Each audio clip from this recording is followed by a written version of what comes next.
Parang gusto yatang tapusin ni Lebron ang Rockets nang may Durant sa Game 5. Lakas mang asar ni KD bigla no? Nag-goodbye pa kay Ayton after ng ejection sa 5 minutes ng third quarter game after ng flagrant foul 2 na nakuha nito kontra kay Segun.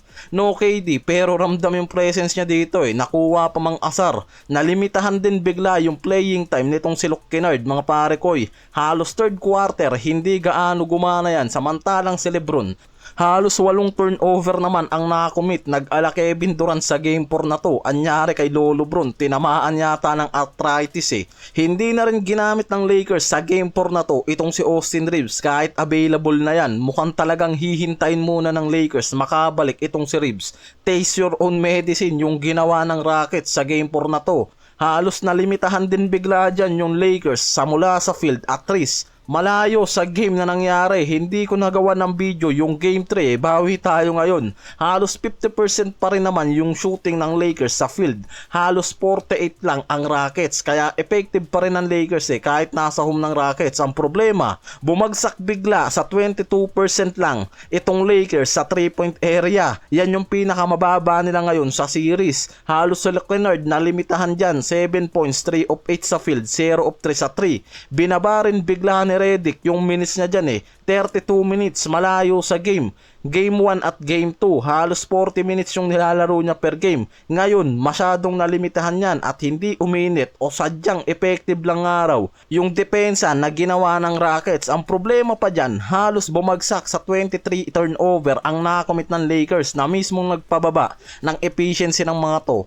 Early game pa lang, halos nalimitahan na sila dyan. Si Lebron, bumagsak pa yung shooting efficiency. First half, sobrang baba ng impact niya. Second half, hindi rin gaano gumana. Nakagawa pa yan ng maraming turnover. Sa overall, 8 turnover ang nagawa niya. Samantalang sa overall, 23 turnover ang nakomit nila. Malayo sa turnover ng Rockets, halos 13 lang. Talagang tama rin yung sinabi ng mga analyst na sa oras na ang Lakers bumagsak ang efficiency at abutin ng turnover, talagang babagsak yung mga to sa series. Hindi rin ganong kadali talaga na mawala sa kanila itong si Ayton dahil bago pa yan ma-eject, gumawa na yan ng 19 points, 10 rebounds sa loob lang ng 25 minutes sa third quarter. Kaya talagang sobrang sayang itong si Ayton. Halos double-double na sa third quarter bago ejection. Kaya talagang tuwang-tuwa itong si Durant after na ma-eject sa game itong si Ayton. Parang sinadya yung ejection para lang mapigilan. Yan kasi talaga yung gumana sa first half pa lang.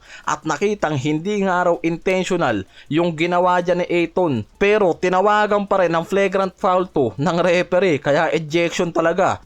Samantalang ito rin yung pinakamasamang laro ni Lebron sa series na to. Biglang bagsak yung performance. Hindi yata ginanahan ng walang Durant Halos 10 points, 2 of 9 sa field, 1 to 3 sa 3. Halos 3 rebounds, 1 assist lang. Tapos may 8 turnover pa yan. Sinabi ni Skip Bayless ewan ko kung tama ay banggit ko na parang nagtitipid nga raw ng energy itong si Lebron sa game 4 na nangyari. Parang nga raw sa game 5 sa mismong home court nila. Sinabi naman ni Sam Black na NBA analyst rin, kapag may off night si Lebron, wala nga raw talagang chance na manalo ang Lakers lalo't walang Reeves o Luka. Nakakabaliw nga raw talagang isipin na umaasa pa rin ang Lakers ng malaki dito sa 41-year-old na superstar. Dito makikita kung gaano nga raw talaga kahalaga at mismong tama naman yung sinabi ng mga analyst na wala gaano magi-step up at magli-lead sa Lakers kung walang Lebron o abutin yan ng kamalasan Ejection pa si Ayton, collapse yung opensa talaga nila. Hindi rin naging maganda yung touches nitong si Luke Kennard sa game na yan Kaya parang binigay na rin talaga para makapagpahinga itong si Lebron, Luke Kennard at Ayton. 5 minutes ng fourth quarter, ginamit na yung mga bench player.